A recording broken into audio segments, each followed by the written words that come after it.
ডুমুনিচকী যুৱ সংঘৰ উদ্যোগত আৰু প্ৰয়াত ৰিবৰাজ হুছেইন বিটুৰ স্মৃতিত অনুষ্ঠিত হোৱা দ্বিতীয় বাৰ্ষিক সদৌ-অসম ভিত্তিত প্ৰাইজমানি টেনিছ বল ক্ৰিকেট প্ৰতিযোগিতাৰ সফল সামৰণি ঘটিছে। প্ৰতিযোগিতাখনৰ চূড়ান্ত খেল অৰ্থাৎ ফাইনেলত মুখামুখি হয় দুটা শক্তিশালী দল 17-18 ক্ৰিকেট ক্লাব আৰু বেকবেঞ্চাৰ। দুয়োটা দলৰ মাজত হোৱা এখন তীব্ৰ উত্তেজনাপূৰ্ণ খেলত অৱশেষত বেকবেঞ্চাৰক পৰাস্ত কৰি 17-18 ক্ৰিকেট ক্লাবে বিজয় সাব্যস্ত কৰে আৰু চেম্পিয়নৰ খিতাপ দখল কৰে। খেলৰ অন্তত অনুষ্ঠিত বঁটা বিতৰণী সভাত বিজয়ী আৰু বিজিত দলক ট্ৰফিৰ লগতে নগদ ধনৰ পুৰস্কাৰ প্ৰদান কৰা হয়। ডুমুনিচকীৰ পৰা মুস্তাক আলীৰ ৰিপৰ্ট।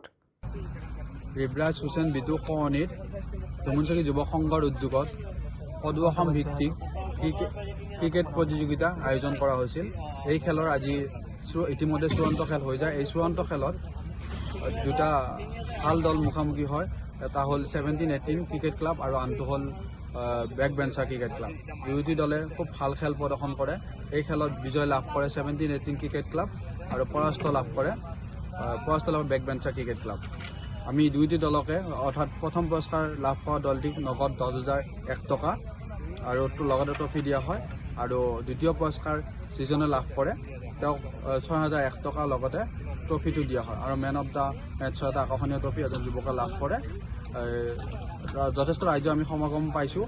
অহাবাৰ যাতে ইয়াতকৈ ভাল খেল এখন ক্ৰিকেট খেল এখন পাতিব পাৰোঁ, সেই ৰাইজৰ সহায় সহযোগিতা আন্তৰিকতা কামনা কৰিছোঁ।